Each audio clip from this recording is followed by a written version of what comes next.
우리 함께 찬양하도록 하겠습니다. 우리 각자 계신 자리에서 하나님을 함께 찬양하겠습니다.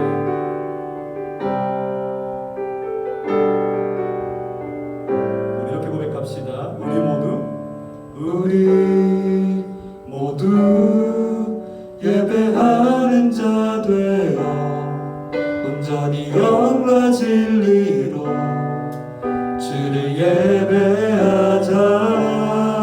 주가 우리와 함께 영원히 함께 하시고 마르지 않는 샘물로 우리 채우시리라. 처음부터 함께 찬양했으면 좋겠습니다.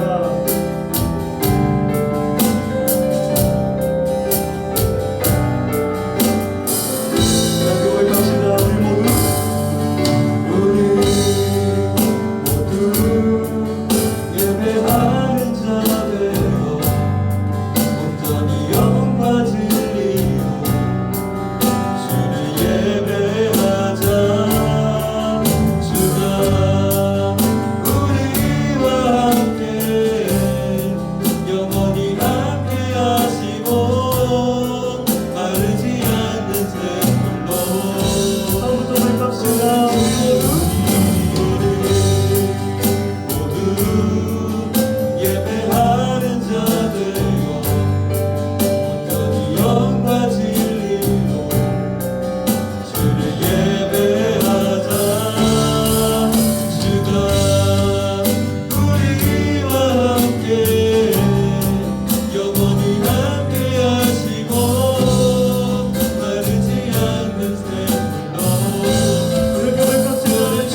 하나님, 오늘 하루도 좋은 하루 보내게 도와주신 것 감사합니다. 오늘 이 자리에 오랜만에 다시 모이게 되었습니다. 하늘꿈터 모두가 이 자리에 있지는 않지만 하루빨리 코로나가 종식되어 모두가 다시 교회로 나와 예배를 드릴 수 있게 도와주세요. 요즘 코로나 확진자가 늘고 있습니다. 코로나로부터 모두가 항상 건강할 수 있게 도와주세요. 이 모든 말씀 예수님의 이름으로 기도드립니다. 아멘.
네, 오늘도 방송으로 예배를 드린 하늘꿈터 학생들과 또한 선생님들을 환영합니다. 네, 곧 점심시간인데요. 여러분들이 만약에 오늘 점심을 중식으로 드시게 된다면 여러분들은 짜장면을 시키시겠습니까? 짬뽕을 시키시겠습니까? 저는 볶음밥인데요. 저는 탕수육인데, 저는 군만두인데, 짬뽕인데, 네, 그런 거 소용없이요. 짜장면과 짬뽕 중 고르라면 여러분들은 어떤 걸 고르시겠나요? 네, 아래 댓글로 달아주셨으면 좋겠습니다. 네, 간혹 이런 대답이 나올 걸로 예상됩니다. 짬짜면이요. 네, 그러나 그 중에 한 가지만 고르라고 한다면 여러분들은 어떤 걸 고르시겠습니까? 네, 생각 맞추셨죠? 네, 만약에 여러분들이 짜장면과 짬뽕을 다 시킨다면 여러분들은 후회하지 않을까요? 내가 오늘 짬뽕을 먹지 않은 것에 대해, 짜장면을 먹지 않은 것에 대해 후회하지 않을까요? 네, 적어도 제 경우에는 이렇게 후회하게 됩니다. 둘 다 먹을 수 없는데 너무 많이 시켰구나. 아니면 짜장면도 맛있고 짬뽕도 맛있는데 탕수육을 먹지 못해 아쉽구나. 네, 그래서 짜장면과 짬뽕과 탕수육을 시키면 또 똑같이 다 먹지 못해서 후회하는 것, 아니면 군만두를 시키지 못해서 또 후회하는 것. 네, 이런 후회가 반복됩니다. 근데 제가 이제 뭘 말씀하려고 하시는지 느낌이 오시나요? 제가 오늘 여러분들과 나누고자 하는 것은 바로 이것입니다. 무언가를 선택한다라는 것은요, 무언가를 포기한다라는 걸 의미합니다. 선택은 반드시 포기를 따르게 되고요, 포기는 반드시 선택을 낳습니다. 자, 이 관점에서 여러분들 본문을 보셔야 됩니다. 오늘 본문은 여호수아의 고별 설교입니다. 네, 본문을 다 읽지 않을 건데요, 여호수아는 24장 1절부터 13절까지 이런 이야기를 반복하고 있는 겁니다. 너희들의 지금의 여정은 하나님께서 아브라함으로부터 모세, 그리고 여호수아, 나까지를 통해서 완성하신 여정이야. 하나님께서는 아브라함에게 비전을 주셨고 모세에게 그 비전을 이루게 하셨고 나 여호수아를 통해 그 비전을 완성하셨어. 그런데 너희들 그거 아니? 하나님께서 이 비전을 이루시는 데에 한 가지 공통점이 있어. 그 공통점은 바로 포기야. 너희들의 조상인 아브라함은 메소포타미아 문명의 삶을 포기하고 하나님이 주신 비전을 선택했어. 너희들의 조상인 모세는 이집트에서 호화로운 삶을 포기하고 왕자로서의 삶을 포기하고 하나님의 비전을 이루어갔어. 그리고 지금 너희들 앞에 있는 나 여호수아는 이스라엘 사람들이 모세와 아론을 원망할 때 내 생명을 포기하고 그들을 옹호했어. 그래서 너희는 지금 이 가나안 땅에 오게 된 거야. 그리고 이것은 하나님의 여정이었어. 네, 그러면서 이렇게 말씀하는 겁니다. 나는 그랬으면 좋겠어.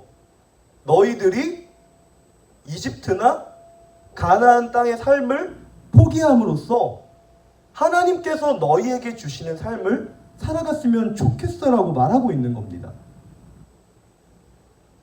되게 쉬워 보이죠? 그냥 하나님 믿습니다, 아멘 하고 살아가면 좋겠어라고 들려 보이죠? 하지만 이 이야기는 굉장히 어려운 이야기입니다. 네, 제가 조금 전에 말씀드렸던 것처럼요, 무언가를 선택한다라는 것은 무언가를 포기하는 것을 의미합니다. 여호수아가 포기하라고 한 것이 무엇일까요? 네, 그 포기는요, 이스라엘 사람들이 동경해 오던 삶입니다. 쉽게 이야기하면 이런 겁니다. 이스라엘은 지금까지 유목민족으로 살아왔습니다. 네, 유목민족에 대해서 궁금하시는 분은 네이버 백과사전을 한번 찾아볼 수 있으면 좋겠습니다. 네, 이런 이스라엘 사람들이 동경하는 삶의 양식이 있습니다. 간혹 이렇게 표현되기도 하는데요. 이집트 사람처럼 살고 싶어요. 가나안 사람처럼 살고 싶어요. 이렇게 표현되는데요. 이 사람들이 동경하는 삶의 양식은 바로 정착 생활입니다. 우리는 돌아다니고 싶지 않고 정착해서 한 곳에 안주해서 살고 싶습니다. 네, 이게 이스라엘 사람들의 지속된 원망이었습니다. 네, 그런 이스라엘 사람들에게 드디어 기회가 온 것입니다. 이제 가나안 땅에 들어가게 되면 이스라엘 사람들은 정착 생활을 하게 되는 것입니다. 네, 그런 기대에 부풀어 있는 이스라엘 사람들에게 여호수아가 이렇게 말하는 겁니다. 너희들 여호와 하나님 선택할 것이니 그러면 포기해야 돼. 뭘? 정착 생활을. 전사님, 그런 게 기록되어 있는 적이 없는데요. 아니, 목사님, 그런 말은 기록되어 있는 적이 없는데요 라고 하시는 분들 계실 것 같습니다. 네, 우리는 그냥 단순히 바알과 아스다롯, 가나안의 신을 섬기지 말라 라고 이야기하는 것처럼 보이지만요, 여러분, 바알과 아스다롯을 섬긴다라는 건요, 바알과 아스다롯에게 제사를 드리는 의미 정도만이 아닙니다. 여러분들은 정치와 종교를 구분해서 생각하시는데요, 현대인이기 때문에요, 사실 정치와 종교는 구분되지 않습니다. 이 시대에는요. 어떤 말씀이신지 아시겠나요? 단순히 바알과 아스다롯에게 제사를 지내지 않는다 정도가 아니라요, 농경사회의 신인 바알, 그리고 자녀를 많이 주는 신인 아스다롯을 금기시켜버리는 겁니다. 쉽게 얘기해 보겠습니다. 농사 짓지 마. 그리고 자녀 많이 낳지 마. 정착생활 꿈도 꾸지 마. 이렇게 이야기하는 겁니다. 아시겠죠? 그 생활 방식을 포기하라는 겁니다. 네, 정리하자면 여호수아는 이렇게 이야기하고 있는 겁니다. 여러분들이 생각하시는 것처럼 여호와 하나님을 믿습니다, 아멘. 그리고 가나안 사람들이 살아갔던 것처럼 밭을 기경하고 자녀를 많이 낳기 위해서 부정한 방법을 쓰고, 네, 이러지 말라는 겁니다. 그냥 여호와 하나님을 믿습니다, 아멘 하고요, 그 삶의 방식을 포기하라는 겁니다. 네, 그러면 여러분들 벌써 이제 궁금해지기 시작하죠. 그게 뭐예요? 어떻게 살아가라는 거예요? 네, 이스라엘 사람들도 아마 그랬을 겁니다. 그게 뭐예요? 어떻게 살아가라는 거예요? 네, 그때 여호수아가 대답하는 것이 바로 이것입니다. 제가 서두에 말해줬던 것처럼요, 포기하라는 거예요. 사실 오늘 여호수아는 딱 두 가지 방법을 이야기합니다. 네, 제 성경에는 성실과 진정, 옛날 성경이기 때문에요, 성실과 진정이라고 기록되어 있는데요, 히브리어로는 베타밈과 에메트입니다. 너무 어려워요. 이렇게 해석하면 됩니다. 베타밈은요, 성실은요, 진리를 의미한다라고 보시면 되고요, 에메트는요, 그 진리를 따라가는 모습을 생각하시면 됩니다. 성실은 하나님이라고 하면요, 애매튼 하나님의 백성 정도로 보시면 됩니다. 뭐 굳이 의역해보자면 이런 것입니다.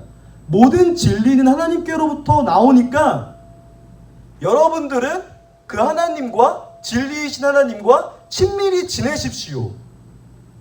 네, 이러면 더 당황스럽죠. 그게 방법이 아니잖아요. 뭐 그렇게 살아가면 농경사회에서 농사를 짓지 않아도 살 수 있다라는 거예요? 뭐 현실감 없으니까 여러분들의 단어를 고치겠습니다. 기도만 하고 공부하지 않으면 성적이 안 오르잖아요. 어떻게 살라는 거죠? 네, 그것입니다. 물어보라는 겁니다.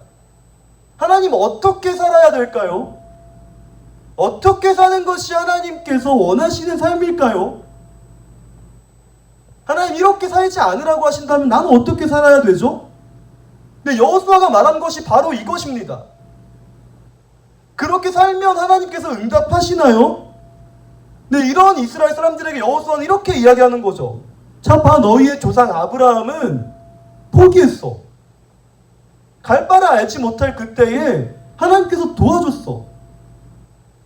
자, 봐, 너희의 조상 모세는 포기했어. 40년 동안 고민하고 있던 모세에게 하나님께서는 나타나 주셨어. 자, 봐, 나는 지도자로서 충분하지 않았어. 두려워했고 고민한 이 나에게 하나님께서는 나타나 주셨어. 자, 공통점이 뭔지 아시겠죠? 우리가 포기했을 그때에, 우리가 그 삶을 포기할 그때에 하나님께서는 우리를 선택하셨고, 하나님께서는 우리에게 구체적인 방법을 제공해 주셨어. 이것입니다. 성실과 진정으로 하나님을 섬기는 것은 수단과 방법을 미리 준비해 놓고 하나님이 하셨습니다라고 고백하는 것이 아니라요, 하나님만 믿고 의지함으로 우리의 삶을 포기하는 것. 한 계단 더 높이 올라가기 위해서 지금 있는 자리를 떠나는 것처럼 하나님을 선택하기 위해서 다른 것들을 포기하는 것처럼 이 방법을 통해서 하나님께서는 일하셨고, 이 방법을 통해서 우리의 조상들은 그 하나님을 경험했다라고 선포하는 겁니다. 그래서 이렇게 이야기하는 거죠. 너희들이 얼마나 정착생활을 꿈꿔왔는지 알아. 하지만 포기해야 돼. 왜냐하면 하나님께서는 그 포기의 방법을 통해서 일하시는 분이기 때문이야. 전 이렇게 정리하고 싶습니다. 가치가 같아야 같이 갈 수 있다. 너무 중요한 단어니까 한 번 더 표현해 보겠습니다. 가치가 같아야 같이 갈 수 있다. 네, 그래서 이렇게 이스라엘을 표현합니다. 하나님의 나그네 된 백성. 네, 저는 여러분들이 그런 학생들, 또 그런 사람들이 될 수 있으면 좋겠습니다. 말씀을 이렇게 마치고 싶습니다. 예전에 한 SNS에서 이런 글을 본 적이 있는 것 같아요. 짬뽕과 짜장면 여러분들의 선택은? 그리고 이렇게 대답하는 분들이 있었습니다. 짬짜면이요. 그런데 여러분 아시나요? 짬짜면을 먹겠다라는 건요, 아무것도 선택하지 않겠다라는 걸 의미한다고 합니다. 여러분은 짬뽕을 선택하기 위해서 짜장면을 포기하셔야만 합니다. 여러분들은 짜장면을 선택하기 위해서 짬뽕을 포기하셔야 합니다. 하지만 여러분들이 짬짜면을 고르신다는 건요, 죄송하지만 여러분은 아무것도 포기하지 않았고 아무것도 선택을 안 하신 것이고요. 그렇기 때문에 여러분들에게는 그 다음 짬뽕이나 짜장면을 먹을 기회가, 아니 짬뽕이나 짜장면 선택할 기회가 박탈당하는 거라고. 근데 저는 오늘 본문도 동일하다라고 생각됩니다. 마음으로 하나님을 믿으면서 정착생활하면 안 되나요? 지혜롭잖아요. 하나님을 믿으면서 가나안 사람들이 살아가던 대로 살아가면 안 되나요? 그들은 이미 이 땅을 살아갔기 때문에 지혜롭게 산 게 아닐까요? 네, 하지만 이때 여러분들이 명심하셔야 될 것이 있습니다. 그렇게 살 수 있습니다. 다음 주부터 한번 얘기해 볼 것입니다. 하지만 아셔야 될 게 있습니다. 그런 삶은 아무것도 선택하지 않은 삶이라는 것, 다음이라는 것이 기대되지 않는다라는 것. 네, 이 두 가지만 기억할 수 있으면 좋겠습니다.